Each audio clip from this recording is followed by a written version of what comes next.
京にいたよく有名なレストランに行きました。後の前、時の時、どれですか？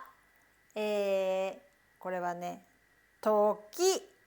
This 時 means when, at the time of, and the point is いた。いた is a verb past tense. When the verb connects to 時 we don't need no. So, 時 is appropriate.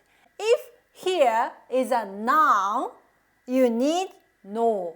後の後 means after, but if you say 東京にいた後の it sounds unnatural, so it's not appropriate.